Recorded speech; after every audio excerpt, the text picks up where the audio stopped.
Hello mga katangkay. So we're here to give you some advices that you might use if you're an incoming STEM student or currently STEM student. So dito sa video na to, hindi na namin isi-sugarcoat yung mga details na ibibigay namin sa inyo. Hindi madali si STEM and mahirap siya at hindi lang siya isang biro. Pero we can guarantee you na kahit na mahirap sa STEM at hindi siya biro, masaya at enjoyable siya. Lalo na kung gusto mo talaga tong strand na to. Sabi nga nila, madali para sa isang tao na gawin ang isang bagay, lalo na kung mahal at gusto nila kung yung ginagawa nila. Dito sa Baningas High School, meron kaming siyam na subjects sa first sem. We have General Biology 1, Pre-Calculus, Oral Communication, Komunikasyon at Pananaliksik sa Wikang Pilipino, General Mathematics, Empowerment, Technology, and Personal Development and Hope, and Earth and Science. So aside sa mga tips na ibibigay namin sa inyo, magbibigay din kami sa vlog na ito ng mga list ng mga bagay na kadalasan namin ginagamit as STEM students.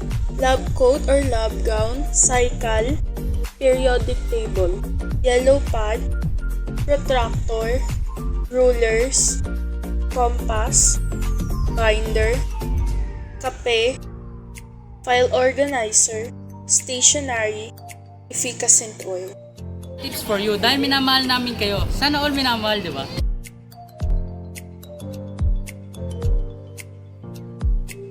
First tip is manage your time wisely. Kailangan rin maayos yung pag-aayos natin ng time dahil para di rin tayo makapag-focus sa pag-aaral at magawa rin natin yung mga ibang gawain natin sa bahay.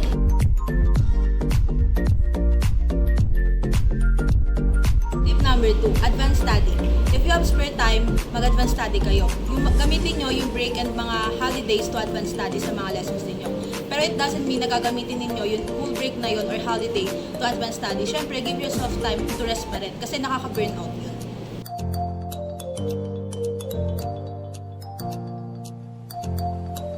Tips number 3. Be patient. Sa STEM, kailangan mo ng mahabang pasensya. Katulad na lamang sa mga grupo mo, kailangan mong habaan ang iyong pasensya.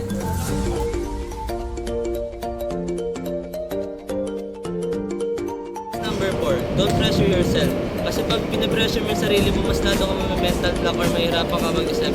Kaya dapat ikalma mo muli sarili mo at magtiwala ka sa sarili.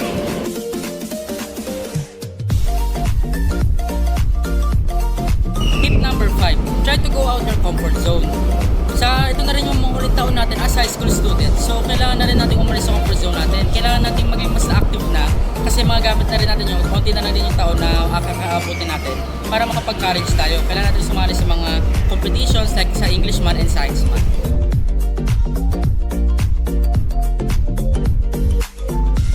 Tips number 6. Always do your best. Lagi mo lang gagawin yung best mo. Kahit hindi na siya perfect, basta yung kaya mo lang. Good luck.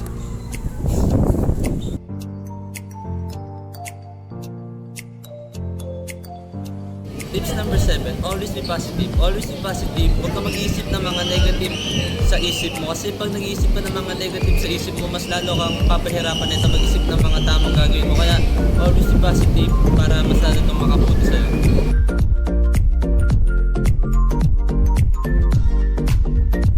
Tip number 8, be mindful. May mga activities na nakakaurat. Charot. Pero may mga activities kami sa GenMath and Pre-Cal na kung saan nagkakamali kami ng mga science. So maging mindful tayo sa paglalagay ng science natin. Pero hindi lang yun applicable sa GenMath and Pre-Cal ha.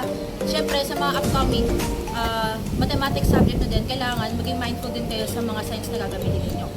Siyempre, kung magiging mindful kayo doon, kailangan maging mindful din kayo sa mga tao sa paligid ninyo.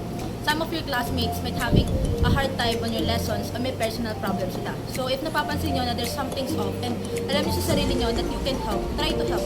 Kasi it will mean a lot to them. Kahit yung simpleng topic lang or thumbs up, makakatulong na sa kanila yun para mais yung nararamdaman nila.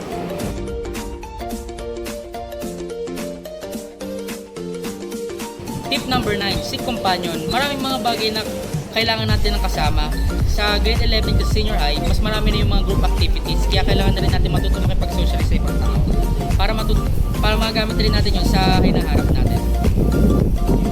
So, yung 9 tips lang po ang mabibigay namin sa inyo so far. And we're also trying to improve and apply it to ourselves. Kaya kung STEM students ka ba, sabayin nyo kaming mag-improve sa STEM. So hanggang dito na lang po pala ang aming video and sana marami kang natutunan sa mga tips na binigay namin sa inyo. And don't forget to like, share, subscribe, and thank you po.